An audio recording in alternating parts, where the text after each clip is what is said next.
Hello बच्चों, आप सभी का स्वागत है स्टडी पिलर ऑनलाइन के इस शानदार से प्लेटफॉर्म पे, जहां अपन आयनिक इक्विलिब्रियम से संबंधित क्या करेंगे, एमसीक्यूज करेंगे। बड़े ही महत्वपूर्ण सवाल हैं। वैसे अपना आयनिक इक्विलिब्रियम जो चैप्टर है वो काफ़ी ज़्यादा आगे बढ़ा नहीं है, इसलिए काफ़ी महत्वपूर्ण सवाल इससे बनते नहीं हैं अभी तक, है ना। तो जो ही अपना थोड़ा सा और आगे चैप्टर आगे बढ़ेगा, अपन महत्वपूर्ण इंपॉर्टेंट जो प्रीवियस ईयर्स के क्वेश्चन है वो उठा के आपको आयनिक इक्विलिब्रियम के अंदर करवाएंगे। तो आगे की जो अपनी क्लासेज होंगी 5-10 जो भी क्लासेज होंगी वो काफ़ी बड़ी क्लासेज होगी एमसीक्यूज़ की, क्योंकि आगे सारे महत्वपूर्ण सवाल ऐड करने पड़ेंगे। ठीक है, तो चलिए शुरू करते हैं आज का पहला सवाल। वैसे आयनिक इक्विलिब्रियम से संबंधित सवाल नहीं है कुछ, क्योंकि आयनिक इक्विलिब्रियम से जो सवाल बनते हैं थोड़े बहुत अभी सवाल बनने चालू हुए हैं, वो सारे सवाल मैं आपको डायरेक्ट क्लास के अंदर ही करवा रहा हूँ, है ना। तो आप क्लास को देखिए, क्लास अटेंड करिए हमारे ऐप के ऊपर। अन्यथा आप ये जो बेसिक क्वेश्चन है जो लैब असिस्टेंट के लिए काफ़ी महत्वपूर्ण सवाल है वो मैं आज की क्लास के अंदर आपको करवा रहा हूँ। तो आपका पहला सवाल है क्या? पहला सवाल आपको कहता है कि सामान्य ताप एवं दाब पर विभिन्न गैसों के 1 ग्राम अणु का आयतन कितना होता है। तो जो बच्चे जानते हैं इस सवाल का आंसर कमेंट करो, तब तक मैं आपको बताता हूँ बच्चों। सामान्य ताप एवं दाब पर विभिन्न गैसों के 1 ग्राम अणु का, 1 ग्राम अणु का मतलब होता है बच्चों 1 मोल। 1 ग्राम अणु का मतलब क्या होता है? 1 मोल। यानी कि 1 मोल गैस का अपने को क्या बताना है? आयतन बताना है। सामान्य ताप दाब पर 1 मोल गैस का आयतन हमें पता है बच्चों कितना होता है? 22.4 लीटर। आपको पता है कैसे निकालते हो? आप ऐसे निकालते हो ना, मोल के फॉर्मूले में भी इसे यूज करते हो। मोल निकालने के लिए दिया गया आयतन अपॉन कितना? 22.4। तो ये कौन सा आयतन है?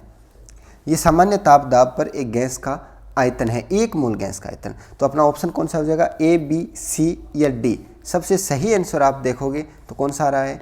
डी इसका सही उत्तर आ रहा है। ठीक है, नेक्स्ट सवाल, सवाल नंबर 2।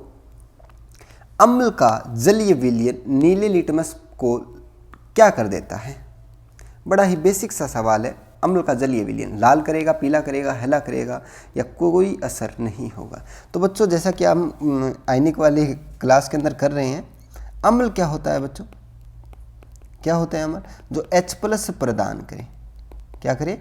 जो H+ प्रदान करे। अम्ल की पीएच कितनी होती है बच्चों? तो 1 से लेकर 7 तक अम्ल की पीएच होती है। पीएच अपन ज्ञात कैसे करते हैं? क्योंकि अम्ल H+ देता है, H+ की सांद्रता प्रयोग करके अपन क्या निकाल सकते हैं? पीएच, जो कि मैंने आपको क्लास में करवाया है। कैसे? pH = log of H+।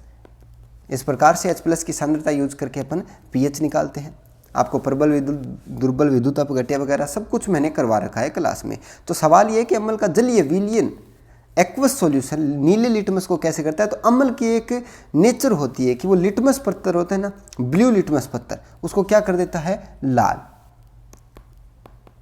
नीले लिटमस पत्थर को वो क्या कर देगा? लाल कर देगा। तो इस सवाल का सही उत्तर कौन सा आ जाएगा बच्चों? सवाल ऑप्शन ए। ठीक है, किसी प्रकार की कोई समस्या किसी बच्चे को नहीं? आगे चले, चलो जी। सवाल नंबर 3 क्या कहते हैं? रक्त का पीएच मान कितना होता है? देखो बच्चों, हमारी बॉडी के अंदर बहुत सारे फ्लूइड हैं। अच्छा, जो बच्चे इस सवाल का आंसर कर सकते हैं वो जल्दी से कमेंट करो, है ना। कमेंट ना करो, उंगलियां चलाने में आपकी उंगलियां दर्द कर रही है, तो आप ऐसे करो, दिमाग के अंदर कम से कम सोच लो भी हाँ पर्टिकुलर ए होना चाहिए। ऐसे नहीं ए या बी, शायद सी, ऐसे नहीं। दिमाग में पर्टिकुलर एक आंसर सोच के रखो, ए, बी, सी, डी में से कौन सा होगा। ठीक है, जो मैं उत्तर बताऊँ फिर मैच करना। तो रक्त का पीएच मान कितना होता है? तो बच्चों हमें पता है अपनी बॉडी के अंदर बहुत सारे फ्लूइड होते हैं, बहुत सारे अलग अलग फ्लूइड होते हैं। आरबीसी, ब्लड, प्लाज्मा, लसिकाएं, काफ़ी सारा फ्लूइड होता है अलग अलग प्रकार का, जो कि अपनी बॉडी को अपने फंक्शंस करने पे, सही फंक्शन करने पे क्या करता है? कार्य करता है। तो जो ब्लड है वो कौन सी पीएच पे वर्क करता है? बताओ जरा। ब्लड करता है बच्चों 7.4 पीएच पे। क्या?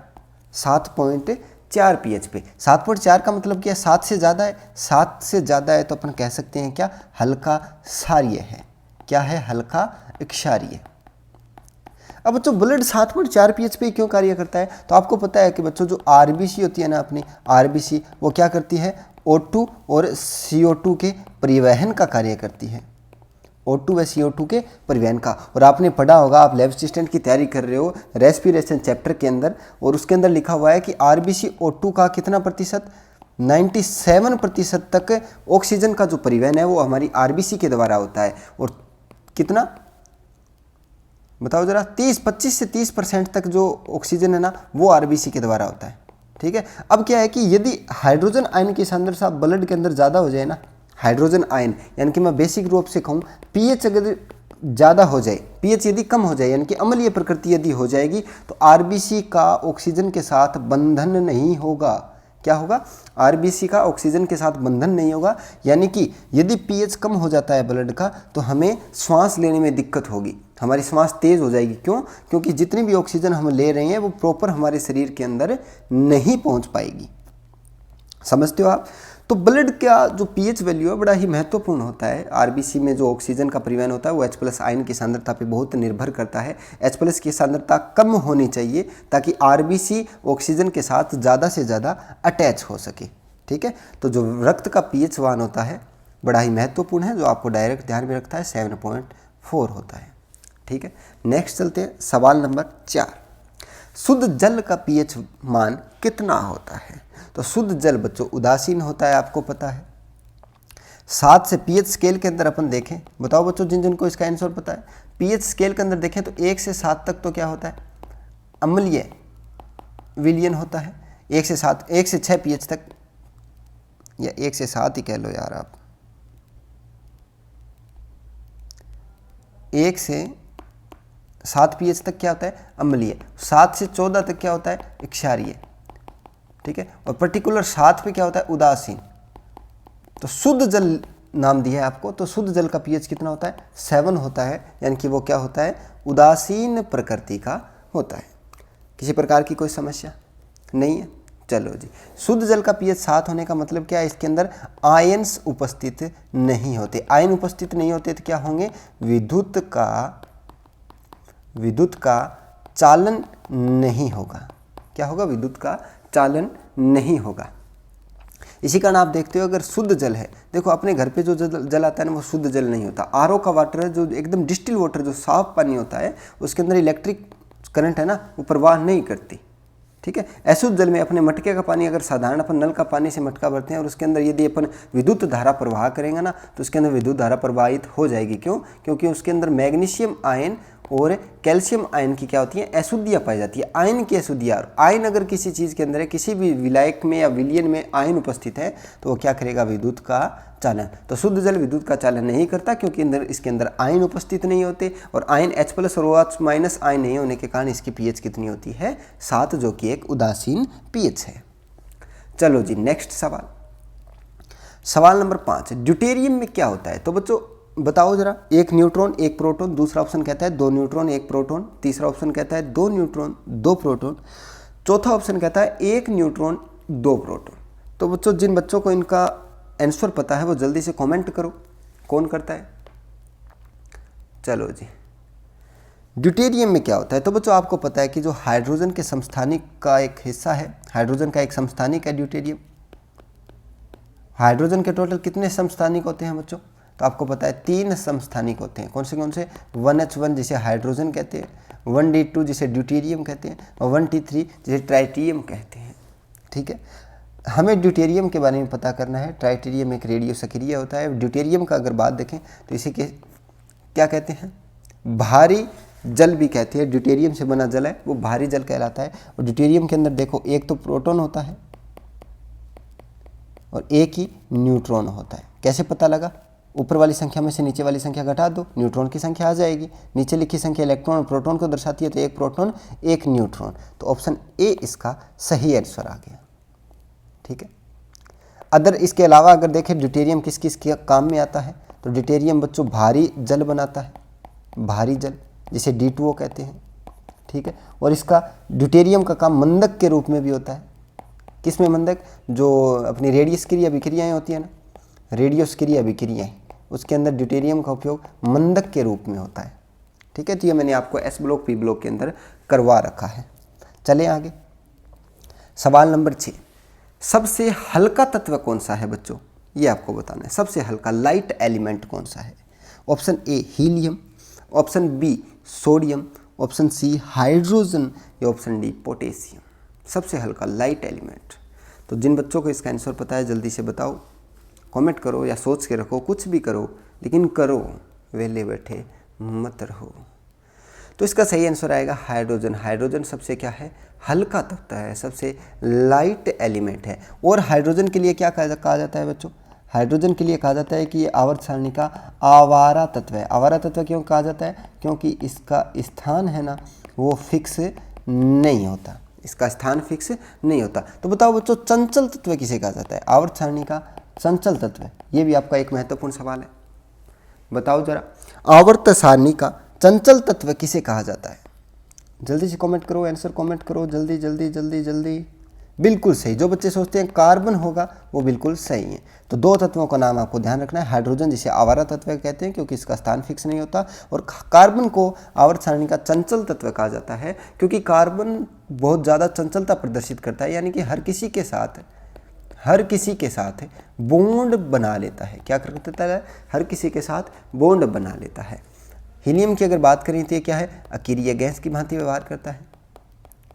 ठीक है, चले आगे। सोडियम और पोटेशियम क्या है, उर्वरक के रूप में इनका उपयोग होता है। तो ये सारी बातें मैंने आपको करवा रखी है, बेसिक से सवाल हैं, आप आसानी से कर सकते हैं। नेक्स्ट सवाल देखते हैं, सवाल नंबर 7। वायु क्या है, क्या है वायु बच्चों, मिश्रण है, यौगिक है, तत्व है या ये सभी है। जल्दी से आंसर कमेंट करो। बिल्कुल सिंपल सा सवाल है लेकिन आपका गलत होगा, मैं पक्की बात कहता हूँ, कमेंट करके दिखाओ। एक भी बच्चा इसका सही जवाब नहीं दे सकता। वायु क्या है, तो बच्चों वायु के अंदर क्या है, बहुत सारी अलग अलग गैसें होती है, जैसे O2 हो गई, N2 हो गई, हीलियम हो गई, H2 भी थोड़ी बहुत पाई जाती है, H2 नहीं पाई जाती, और CO2 हो गई, O3 हो गई, काफ़ी सारी गैसेस पाई जाती है, NO2, SO2, N2O, हर तरह की गैसें वायुमंडल में पाई जाती है ना। तो बताओ वायु क्या है, एक तरह का इन सब गैसों का क्या है, मिश्रण है। क्या है, इन सब गैसों का मिश्रण। तो इस सवाल का आंसर कौन सा हो गया, ए। किसी प्रकार की कोई समस्या बच्चों नहीं है। चलिए नेक्स्ट सवाल की ओर।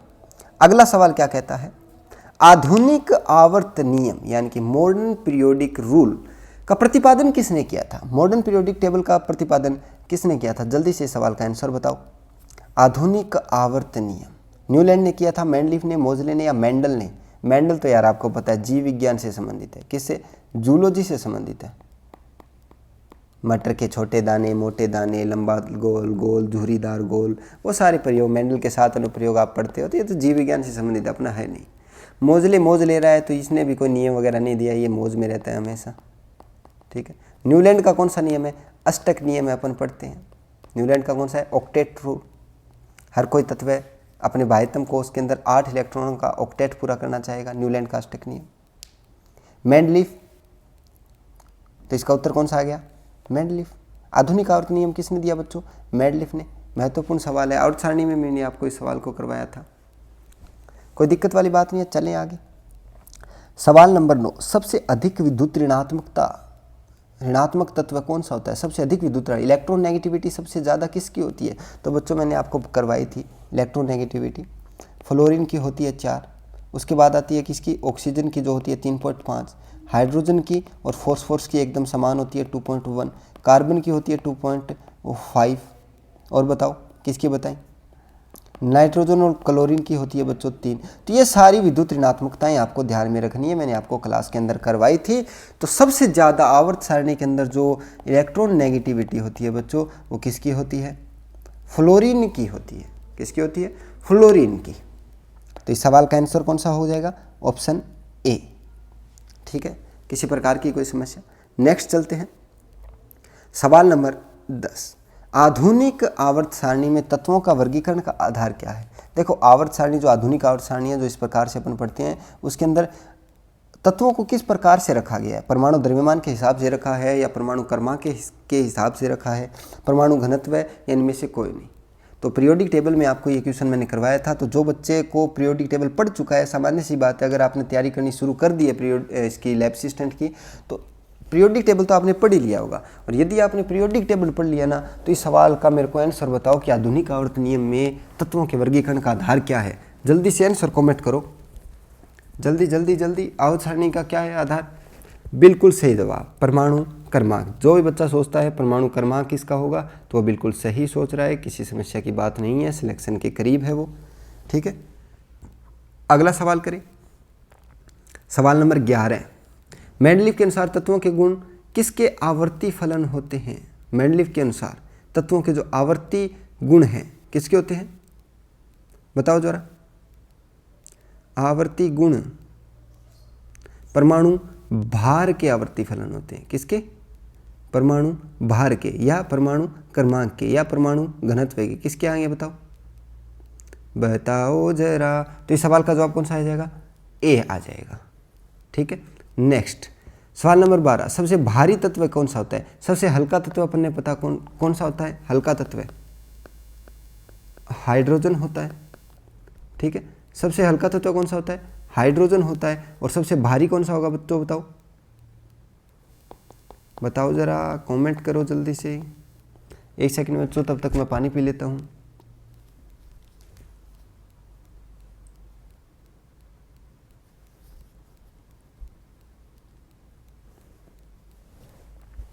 चलो जी, तो सबसे भारी बताओ, जल्दी से कमेंट करो, आंसर कमेंट करो करो करो करो। यूरेनियम होगा जी। तो आवर्त सारणी के दो तत्व आपको ध्यान में रखने, सबसे हल्का हाइड्रोजन और सबसे भारी कौन सा हो जाएगा? यूरेनियम। चलें आगे, सवाल नंबर 13। हेमेटाइट किस धातु का अयस्क है? हेमेटाइट अयस्क किसे कहते हैं बच्चों? जो धरती से खोद के निकाले जाते हैं ना, और उसके अंदर अपने को खनिज लवण धातुएं पाई जाती है, उसे अयस्क कहा जाता है। तो एक हेमेटाइट नाम का अयस्क है। क्या? हेमेटाइट। ये अयस्क में से कौन सी धातु निकलती है बताओ जरा? हीम धातु। और ये हीम शब्द किसके लिए प्रयोग किया जाता है? लोहा के लिए, है ना। तो ये कौन सी धातु का अयस्क है बताओ बच्चों? लोहा धातु के। तो इस सवाल का कौन सा आंसर आ जाएगा? Option C. चले आगे, सवाल नंबर 14। कौन एल्यूमिनियम की मिश्र धातु है? एल्यूमिनियम की मिश्र धातु कौन सी है बताओ? पीतल है, जर्मन सिल्वर है, कांसा है, या मैग्नीशियम है? देखो नाम से लग रहा है जर्मन सिल्वर। सिल्वर किसके लिए प्रयुक्त होता है? एल्यूमिनियम के लिए। लेकिन जर्मन सिल्वर के अंदर सिल्वर होता ही नहीं है। पीतल और कांसे के अंदर सामान्यतः कौन यूज किया जाता है? तांबा, निकल, जस्ता यूज किया जाता है। तो एल्यूमिनियम की जो मिश्र धातु है, मेटल एलॉय, कौन सी होगी बच्चों? इसका सही उत्तर आएगा मैग्नीशियम। देखो कितना सिंपल सा सवाल है। इस सवाल को कई बार पूछा गया है, बेसिक साइंस का सवाल है ये। तो कर सकते हो बच्चों आसानी से, किसी प्रकार की कोई समस्या नहीं है। आगे चलें, सवाल नंबर 15। जर्मन सिल्वर किसका मिश्रण होता है? जस्ता या तांबा का, पीतल, तांबा, निकल का? ऑप्शन सी तांबा, जस्ता, एल्यूमिनियम का, या ऑप्शन डी तांबा, जस्ता, निकल का? जर्मन सिल्वर किसका मिश्रण होता है बताओ बच्चों? किन बच्चों को पता है जल्दी से आंसर कमेंट करो। आपके पास 10 सेकंड का समय, मैं उल्टी गिनती चालू करता हूँ। 10 सेकंड के अंदर अंदर इस सवाल का जवाब दो। 10, 9, 8, 7, 6, 5, 4, 3, 2, 1। तो जर्मन सिल्वर किसका मिश्रण होता है बच्चों? आपको पता होना चाहिए। जर्मन सिल्वर जो है वो तांबा, जस्ता एवं निकल का मिश्रण होता है ना। तांबा, जस्ता और निकल का मिश्रण होता है। चलिए आगे, नेक्स्ट सवाल नंबर 16। पीतल किसका मिश्रण होता है? पीतल के बर्तन पुराने समय में काफ़ी यूज किए जाते थे। ऐतिहासिक स्रोतों के रूप में जो प्राग ऐतिहासिक तत्व जो निकलते हैं, जो पुरातत्व विभाग द्वारा निकाले जाते हैं, वह पीतल के काफ़ी सारे बर्तन, भांड वगैरह निकलते हैं। तो पीतल किसका मिश्रण होता है? पुराने समय में इसका बहुत यूज किया जाता था, जैसे कि मैंने आपको बताया। तांबा व निकल का होता है, तांबा व स्ट्रोंशियम का होता है, तांबा जस्ता का होता है, तांबा एल्यूमिनियम का होता है। पीतल, तो जो बच्चे सोचते हैं तांबा स्ट्रोंशियम का होता है, वो बच्चे बिल्कुल गलत सोच रहे हैं, नहीं होगा ये। तो बताओ कौन सा होगा? तांबा व जस्ता जो बच्चे सोच रहे हैं वो बच्चे बिल्कुल ही गलत नहीं सोच रहे, सही है वो तांबा व जस्ता। इस सवाल का सही उत्तर आएगा। तो पीतल किसका मिश्रण होता है बच्चों? तांबा प्लस जस्ता का। नेक्स्ट सवाल, सवाल नंबर 17। एल्यूमिनियम किस अयस्क से निष्कर्षण किया जाता है? तो एक ऐसक मैंने आपको बताया ज़मीन से खोदे जाने वाला जो माल मसाला है उससे अपन खनिज, लवण, धातु वगैरह अलग करते हैं बच्चों। तो एक विशेष प्रकार का ऐसक है जिसका नाम क्या है वही आपको बताना है। उस ऐसक से करते क्या अपन एल्यूमिनियम निकालते हैं। क्या वो बॉक्साइट है, क्या वो कोरेंडम है, क्या वो फेल्सपार है, या ये सभी है बच्चों? बताओ जरा। एल्यूमिनियम का निष्कर्षण किससे किया जाता है? बिल्कुल बेसिक सवाल है। सोमवार को अपने आयनिक इक्विलिब्रियम की शानदार सी क्लास होगी, बड़ी क्लास होगी एकदम, जिसके अंदर आयनिक इक्विलिब्रियम के सारे सवाल किए जाएंगे, महत्वपूर्ण प्रीवियस ईयर्स के क्वेश्चन। जितने भी सवाल आयनिक इक्विलिब्रियम से जो आपके पेपर में आने की संभावना बनती है वो सारे सवाल सोमवार की क्लास के अंदर ऐड कर दिएंगे, ठीक है, क्योंकि सोमवार तक अपना चैप्टर काफ़ी आगे बढ़ जाएगा, ठीक है। वैसे मैंने पीएच से संबंधित जो सवाल जितने भी होते हैं ना वो सारे क्लास के अंदर करवा रखे हैं। बहुत सारे सवाल अपन ने आज क्लास के अंदर करे थे पीएच से रिलेटेड। और आप अगर देखोगे ना 2016 और 2018 वाले जो दो पेपर हुए थे ना, दोनों के अंदर पीएच से रिलेटेड सवाल आया हुआ है ना। पीएच से रिलेटेड क्या सवाल है, तो पीएच बड़ा महत्वपूर्ण है जो क्लास के अंदर मैंने करवा दिया। बाकी अगर एमसीक्यू वाली जो अपनी यूट्यूब वाली क्लास होती है ना उसके अंदर भी मैं पीएच के सवाल ऐड करूँगा, लेकिन वो सोमवार की क्लास के अंदर ऐड करेंगे अपन, चैप्टर थोड़ा और आगे बढ़ जाएगा तब। तो अपना सवाल चल रहा था एल्यूमिनियम किस ऐसक से निष्कर्ष किया जाता है, तो इसका सही उत्तर आएगा बॉक्साइट, कोरेंडम, फेल्सपार, यानी कि ये सभी। तो इसका उत्तर कौन सा आ जाएगा? ये सभी। फेल्सपार से, कोरेंडम से और बॉक्साइट, इन तीनों से एल्यूमिनियम का निष्कर्षण किया जाता है। नेक्स्ट सवाल, पिंच ब्लेड किस धातु का अयस्क होता है? पिंच ब्लेड नाम का क्या होता है बच्चों? एक अयस्क होता है। अयस्क मैंने आपको बताया क्या, धरती से निकाले जाने वाला माल मसाला जिससे अपन खनिज, लवण, धातु वगैरह अलग करते हैं। तो एक अयस्क है जिसका नाम होता है पिंच ब्लेड, ठीक है। और इससे अपन कौन सी धातु निकालते हैं बच्चों? बताओ। कोरेंडम। कौन सी धातु निकालते हैं? कोरेंडम प्रकार की धातु निकालते हैं। तो यानी कि इसका आंसर कौन सा हो जाएगा? ऑप्शन ए इस सवाल का सही आंसर है। चलें आगे। नेक्स्ट सवाल, सवाल नंबर 19, जल में स्थायी कठोरता का प्रमुख कारण क्या है? जल में स्थायी कठोरता किसके कारण आती है बच्चों? कैल्शियम व मैग्नीशियम के बाइकार्बोनेट्स द्वारा, कैल्शियम व मैग्नीशियम के सल्फेट्स द्वारा, कैल्शियम व मैग्नीशियम के नाइट्रेट द्वारा, या उपरोक्त सभी? बताओ बच्चों। तो जल में जो स्थायी कठोरता आती है बच्चों वो इन सभी के कारण आती है। समझते हो बात को? आएगी प्रॉब्लम क्या? रात को। नेक्स्ट सवाल, सवाल नंबर 20, जल की कठोरता को कैसे दूर किया जा सकता है बच्चों? जल में ब्लीचिंग पाउडर डालकर कर सकते हैं, या जल में क्लोरीन डालकर कर सकते हैं, या जल में सोडियम कार्बोनेट डालकर, या जल में डीडीटी डालकर? डीडीटी डालकर मारोगे क्या? तो ये सवाल तो नहीं आएगा। डीडीटी से क्या मारते हैं? बताओ जरा, डीडीटी क्या मारते हैं? कमेंट करो जल्दी।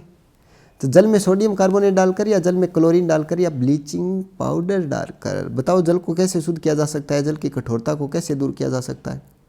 बिल्कुल सिंपल सा सवाल है बच्चों। तो जो ये बच्चे सोचते हैं जल में क्लोरीन डालकर, वो बच्चे बिल्कुल सही नहीं सोच रहे। तो कौन सा आएगा बच्चों?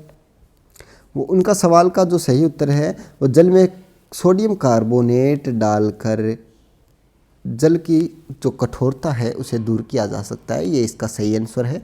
यानी कि सवाल नंबर 20, जल की कठोरता को कैसे दूर किया जा सकता है? तो बच्चों याद कर लो, चाट लो, अपनी बालों के साथ इस सवाल को गूंथ लो। उत्तर आएगा जल में सोडियम कार्बोनेट डालकर। नेक्स्ट सवाल, सवाल नंबर 21, साधारण कांच किसका मिश्रण होता है बच्चों? साधारण कांच सिलिका का होता है, सोडियम सिलिकेट का होता है, या कैल्शियम सिलिकेट का होता है, या इन तीनों का होता है? जल्दी से बताओ, साधारण कांच किसका मिश्रण होता है? जल्दी से आंसर कमेंट करो। Comment A B C D किसका है? जिसका सही सवाल हो उसका, जिसका सही उत्तर होगा कमेंट में जो सही जवाब देगा उसको उत्तम क्वालिटी का एक मिरर यानी कि साधारण कांच गिफ्ट किया जाएगा। जल्दी से बताओ, आंसर के साथ अपना एड्रेस भी कमेंट करो ताकि मैं उसको साधारण कांच भिजवा सकूं। तो बच्चों साधारण कांच किससे बना होता है? तो सिलिका। तो जो बच्चे सोच रहे हैं ऑप्शन ए इसका सही आएगा वो बिल्कुल सही सोच रहे हैं, लेकिन उसके साथ ऑप्शन बी भी आएगा, यानी कि सोडियम सिलिकेट भी साधारण कांच में पाया जाता है, कैल्शियम सिलिकेट भी साधारण कांच में पाया जाता है। तो जो बच्चे ए बी सी सोच रहे हैं वो बिल्कुल सही है, लेकिन सही उत्तर इसका आएगा कौन सा? डी, यानी कि सिलिका से बना होता है, सोडियम सिलिकेट से, और कैल्शियम सिलिकेट से भी साधारण कांच बना होता है, यानी कि इसका उत्तर आ जाएगा ऑप्शन डी। नेक्स्ट सवाल, सवाल नंबर 22। वायुयान के जो टायर ट्यूब में कौन सी गैस भरी रहती है? कि सर हमने कभी वायुयान के टायर का पंचर किया नहीं है, पंचर कभी लगाया नहीं है, हमारे पास साइकिल बाइक है तो हमें उसका पता है कौन सी गैस भरी जाती है। तो वायुमंडलीय हवा उसके अंदर भरी जाती है। तो वायुमंडल की टायर ट्यूब में कौन सी गैस भरी जाती है? बताओ बच्चों, हमने पंचर तो नहीं लगाया कभी उसका, लेकिन फिर भी बताओ, हीलियम, आर्गन, नियोन या रेंडोन, कौन सी अभिक्रिया भरी जाती है, कौन सी गैस भरी जाती है? तो आपके ऊपर जब भी कोई वायुयान निकले तो एक रस्सी के एक पत्थर बांधना, घुमाना और उस वायुयान के ऊपर से निकालकर उसे उतार लेना और टायर खोल के देखना। अगर टायर खोल के देखोगे तो आपको पता लगेगा कि उसके अंदर नियोन गैस भरी रहती है। क्यों नियोन गैस क्यों भरी रहती है बच्चों? थोड़ी सी हल्की भी होती है और अकीरिय भी होती है। क्या? हल्की भी होती है और साथ में अकीरिय भी होती है।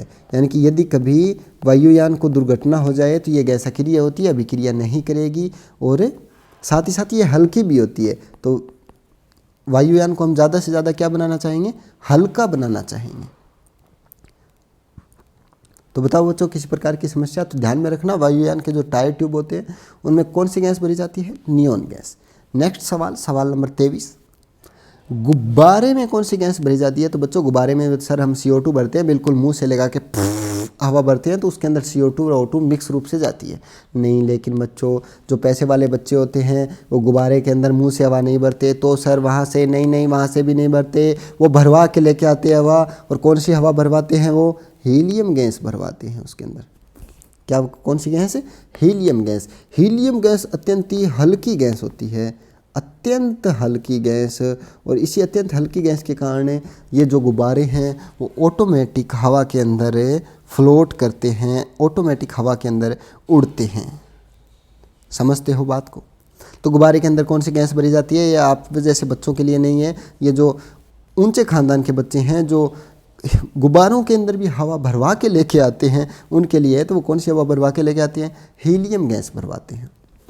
नेक्स्ट सवाल, सवाल नंबर 24। हंसाने वाली गैस कौन सी है? लाफिंग गैस, जो ब्रेकअप के बाद काम में आएगी हंसाने के लिए बार बार। तो वो कौन सी गैस होती है बच्चों? अमोनिया होती है क्या? कि नहीं सर, हमें कोई उर्वरक की ज़रूरत थोड़ी है। अमोनिया, अमोनियम क्लोराइड नहीं सर। नाइट्रोजन पेरोक्साइड नहीं सर। पेरोक्साइड करके हमारा ऑक्सीकरण करोगे क्या? तो हंसाने वाली गैस कौन सी होती है? नाइट्रस ऑक्साइड होती है बच्चों। यदि आपके पास में नाइट्रस ऑक्साइड की थोड़ी सी हवा मार दे तो आप बार बार हंसने लगोगे। इसका फॉर्मूला होता है N2O। तो हंसाने वाली गैस कौन सी होती है बच्चों? लाफिंग गैस जिसे बोलते हैं, नाइट्रस ऑक्साइड। सिंपल लेकिन महत्वपूर्ण सवाल, काफ़ी एग्जाम्स के अंदर ये पूछा जा चुका है, ध्यान में रखना है। ठीक है? ठीक है क्या? चलें आगे। नेक्स्ट सवाल, किसमें कार्बन की प्रतिशतता अधिक होती है? ढलवा लोहा में, पिटवा लोहा में, स्टील में, एल्यूमिनियम में? सर ढलवा लोहा किसे कहते हैं? जो ऊंची सी पहाड़ी से ढल रहा हो। पिटवा लोहा जिसे पीट कर गरम करके पीटता हो वो लोहा, या स्टील या एल्यूमिनियम? नहीं सर, ढलवा लोहा और पिटवा लोहा क्या होते हैं बच्चों? कि जब लोहे को पृथ्वी से खनन किया जाता है तो एक प्रॉपर प्रोसेस होती है, प्रॉपर प्रोसेस होती है लोहे को अलग करने के लिए। और उस प्रोसेस में अलग अलग जो अवस्थाएं होती है लोहे की, उन्हें कहते हैं ढलवा लोहा, पिटवा लोहा। ठीक है? तो उन अवस्थाओं में सबसे ज़्यादा कार्बन की प्रतिशतता कौन से प्रकार के लोहे में होती है वो आपको बताना है। तो बताओ ज़रा कौन से में होगी? तो कार्बन की जो प्रतिशतता है वो सबसे ज़्यादा होती है बच्चों किसके अंदर? ढलवा लोहे के अंदर। कौन से लोहे में? ढलवा लोहे में। पिटवा लोहे में नहीं, ढलवा लोहे में। स्टील और एल्युमिनियम तो चीज़ ही अलग है यार। ठीक है? सबसे ज़्यादा कार्बन की प्रतिशतता किस में होगी? ढलवा लोहा के अंदर, आपको ध्यान में रखना है। नेक्स्ट सवाल नंबर 26। सबसे कठोर तत्व रिजिड एलिमेंट कौन सा है? रिजिड एलिमेंट सबसे कठोर, यानी कि उसको दीवार के फेंक के मारो या किसी के नीचे दो, कुछ नहीं बिगड़ेगा उसका। सोना तो यार बिल्कुल तन्य होता है, बिल्कुल तन्य होता है, एक चोट मारोगे लंबा हो जाएगा। एल्यूमिनियम ये भी बहुत आसान होता है, हाथ से खींच के तोड़ दो चाहे इसको। चांदी भी सुनार यार पीट के ही करता है, लेकिन हीरा तन्यता नहीं होता। हीरा सबसे कठोर होता है। क्या? हीरा क्या होता है? सबसे कठोर। हीरे के अंदर जो कार्बन होता है उसका संकरण कौन सा होता है बच्चों? हीरे के कार्बन का संकरण बताओ जरा। बिल्कुल sp3 3 होता है। हीरा विद्युत का चालक होता है या अचालक? विद्युत का चालक या अचालक? बिल्कुल सर, चालक नहीं होता, विद्युत का चालक नहीं। ग्रेफाइट बताओ, ग्रेफाइट विद्युत का चालक होता है क्या? बिल्कुल सर नहीं होता, ऐसा नहीं कहेंगे क्योंकि ये चालक होता है। फुलरिन बताओ, फुलरिन जो होता है वो विद्युत का चालक होता है या नहीं? तो सर होता है, ऐसा हम कहेंगे ही नहीं। क्यों क्यों नहीं कहोगे? क्योंकि आपको आता नहीं है। विद्युत ग्रेफाइट और जो फुलरिन है विद्युत के चालक होते हैं। इसके अंदर जो कार्बन की संकर्ण अवस्था पाई जाती है वो sp2 पाई जाती है। 1 इलेक्ट्रॉन 20 स्थानीयकृत इलेक्ट्रॉन पाया जाता है इसके अंदर। और ये सब क्या है? ग्रेफाइट, फुलरिन, हीरा, ये क्या है? सारे कार्बन के अपर रूप है। कार्बन अनेकों रूपों में पाया जाता है, उनमें से हीरा, ग्रेफाइट और फुलरिन भी है। तो सबसे कठोर तत्व कौन सा हो गया बच्चों? हीरा। ठीक है, नेक्स्ट सवाल, सवाल नंबर 23 क्या कहता है? वैसे पदार्थ जिनके रासायनिक गुण समान व भौतिक गुण अलग अलग होते हैं क्या कहलाते हैं? जिनके रासायनिक गुण समान लेकिन भौतिक गुण भिन्न भिन्न होते हैं। जैसे बच्चों अपर रूप, अपर रूप में क्या होता है? जैसे हीरा है वो भी कार्बन का बना होता है, ग्रेफाइट है, ग्रेफाइट जो है वो भी कार्बन का बना होता है, और फुलरिन का देखो तो वो भी कार्बन का बना होता है। तीनों के तीनों कार्बन के बने होते हैं, यानी कि रासायनिक रूप से ये समान है, तो यानी कि रासायनिक गुण तो समान होंगे, भौतिक गुणधर्म, कठोरता, विद्युत चालकता, तन्यता, ये सारी चीज़ें अलग अलग होती है इनकी, यानी कि भौतिक गुण अलग अलग। तो इस सवाल का जवाब कौन सा आएगा? जिनमें रासायनिक गुण समान और भौतिक गुण भिन्न भिन्न हो, बहुलक होंगे क्या? समावयवी होंगे, अपरूप, संभारिक? संभारिक का तो सवाल ही नहीं पैदा, ये तो चीज़ ही अलग है यार। 3 ऑप्शन बचे। बहुलक, बहुलक क्या होते हैं? छोटी छोटी चीज़ों को जोड़कर लंबी चीज़ें बनाई जाती हैं, वो बहुलक होते हैं। समावयवी, अणुसूत्र समान लेकिन संरचना सूत्र अलग अलग होता है, उसे क्या कहते हैं? समावयवी। तो लास्ट एक बचा क्या? अपरूप। क्या? अपरूप इसका सही उत्तर होगा। ठीक है, चलें नेक्स्ट सवाल की ओर। नेक्स्ट सवाल, सवाल नंबर 28। पेंसिल बनाने में प्रयुक्त कार्बन कौन सा होता है बच्चों? पेंसिल किससे बनाई जाती है? ग्रेफाइट से, हीरे से, टिन से, लेड से? जो आप नटराइज पेंसिल लेके आते हो वो किससे बनाई जाती है बच्चों? उसके अंदर कार्बन तो पाया जाता है। कौन सा कार्बन पाया जाता है? ग्रेफाइट वाला है या हीरे वाला? बिल्कुल सही जवाब सर। हीरा आपको इतना सस्ता 3 रुपये में हीरा कौन देगा आपको? तो कौन सा होता है? ग्रेफाइट। तो पेंसिल बनाने के अंदर कौन सा कार्बन प्रयुक्त होता है? ग्रेफाइट होता है। नेक्स्ट सवाल, एक ही अणुसूत्र वाले विभिन्न यौगिकों को क्या कहते हैं जिसका अणुसूत्र समान हो बच्चों? अणुसूत्र समान हो बच्चों। अभी अभी मैंने आपको बताया क्या होता है? संभारिक। क्या होता है? संभारिक नहीं होता तो बहुलक भी नहीं होता तो समावयवी होता है। क्या होगा? जिसके अणुसूत्र क्या हो? समान हो और यौगिक अलग हो, उसे क्या कहेंगे? समावयवी। क्या? समावयवी, आइसोमेरिज्म। नेक्स्ट सवाल, सवाल नंबर 30। हीरा व ग्रेफाइट क्या है बच्चों? समावयवी है क्या, या कार्बन के अपरूप है, या समस्थानिक है, या धातु है? क्या है बताओ जरा। कार्बन है, वैसे कार्बन बताओ क्या है? धातु है या धातु है? बिल्कुल सही बात सर, हम कहेंगे धातु है। क्यों कहोगे धातु है? क्योंकि आपको पता नहीं है कार्बन एक अधातु है। एक वर्ग में ऊपर से नीचे जाने पर धात्विक गुण बढ़ते हैं, तो सबसे ऊपर वाला अधातु, सबसे नीचे वाला धातु, बीच में जो बच गए बीच वाले उपधातु। तो हीरा व ग्रेफाइट क्या है बच्चों? समावयवी तो नहीं है, अभी अभी मैंने आपको बताया ये है कार्बन के अपरूप। हीरा व ग्रेफाइट क्या हैं? कार्बन के अपरूप हैं। चलें आगे, सवाल नंबर 31। पॉलीथीन किसका बहुलक है? पॉलीथीन वही जिसके अंदर आप सब्जी, माल, मसाला, गुड़, गोबर सब डाल के लेके आते हो, बारंबार दैनिक जीवन में प्रयोग लाते हो, जो कभी साला अपघटित नहीं होता, जिसको जलाते हैं तो वायु प्रदूषण होता है, ज़मीन में डालते हैं तो भूमि प्रदूषण होता है, खा जाते हैं तो शरीर प्रदूषण होता है, आंतों के अंदर जम जाता है, पशु दिन ब दिन मरता जा रहा है। पॉलीथीन की वजह से नाक के अंदर दम कर रखा है, जिसको बैन भी कर दिया, लेकिन फिर भी आप सालों गधों की तरह यूज़ करते हो। वो पॉलीथीन किसका बहुलक है? तो इसे तो आप भूल ही मत जाना। किसका? सेल्यूलोज, ग्लूकोज, एनिलीन या एथिलीन? किसका होता है? एथिलीन का बहुलक होता है। किसका बहुलक होता है ये? एथिलीन का। एथिलीन बोले तो CH2 डबल बॉन्ड CH2, यहाँ से क्या करो आप, एक एक हाइड्रोजन हटा दो। क्या करो आप, एक एक हाइड्रोजन हटा दो और बना दो क्या, एथिलीन का बहुलक। ये हो गया एथिलीन। एथीन से बना एथिलीन। ये पॉलीथीन, पॉलीएथीन, पॉली से मतलब अधिक। प्राकृतिक रबर किसका बहुलक होता है? नायलॉन का, थाइकोल का, आइसोप्रीन का या नियोप्रीन का? प्राकृतिक रबर। बड़ा ही सिंपल लेकिन महत्वपूर्ण सवाल है मेरे बागड़ बिलो।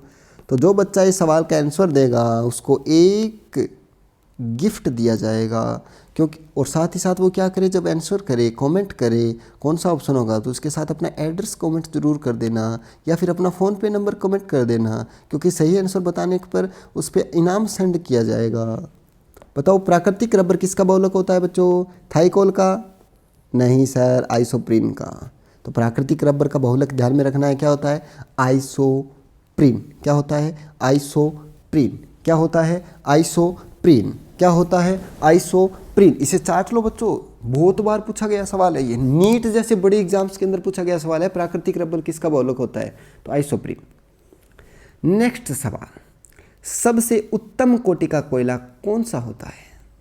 लिग्नाइट, बिटुमिन्स, एंथ्रेसाइट या पीट? सबसे उत्तम क्वालिटी का कोयला। ये कोयले के अलग अलग रूप है, लिग्नाइट जिसे कहते हैं, बिटुमिन्स कहते हैं, एंथ्रासाइट, पीट।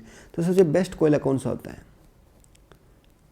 सर कोयला का भी कोई बेस्ट होता है? कह रहे होता है, कोयले का भी बेस्ट होता है। कौन सा होता है बताओ जरा। तो जो बच्चे सोचते हैं आंसर होगा बिटुमिन, वो बिल्कुल गलत सोच रहे हैं। जो बच्चे सोच रहे हैं लिग्नाइट होगा, वो बच्चे भी बिल्कुल सही नहीं सोच रहे हैं।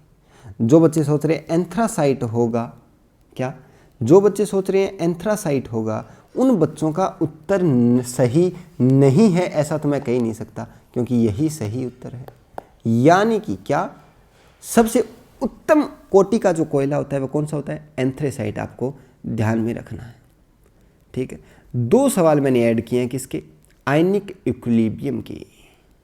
दोनों सवाल आपको करने हैं। पहला सवाल है 10⁻² मोलर HCl की pH आपको बतानी है। तो बच्चे मैंने आपको सिखा रखा है क्या, pH कैसे ज्ञात करते हैं? -log H+। H+ की सांद्रता यहाँ कितनी दे रखी है? सर दे ही नहीं रखी। सांद्रता किसकी दे रखी है? HCl की। तो निकाल लो। हमें पता है बच्चों कि HCl क्या होता है? एक स्ट्रॉन्ग एसिड। क्या होता है? Strong acid. स्ट्रॉन्ग एसिड है तो ये 100% क्या होगा? वियोजित होगा। क्या होगा? 100% वियोजित होगा। 100% वियोजित यदि ये होगा तो मैं कह सकता हूँ HCl कन्वर्ट इनटू H++Cl-, कह सकता हूँ मैं ऐसे। यानी कि जितनी सांद्रता किसकी है? HCl की है, वो सारी सांद्रता किसके अंदर रूपांतरित हो जाएगी? H+ में और Cl- में। यानी कि डिग्री ऑफ डिसोसिएशन यहाँ कितना है? 100%। या मैं कहूँ अल्फा की वैल्यू कितनी है? एक अल्फा। डिग्री ऑफ डिसोसिएशन किसे कहते हैं?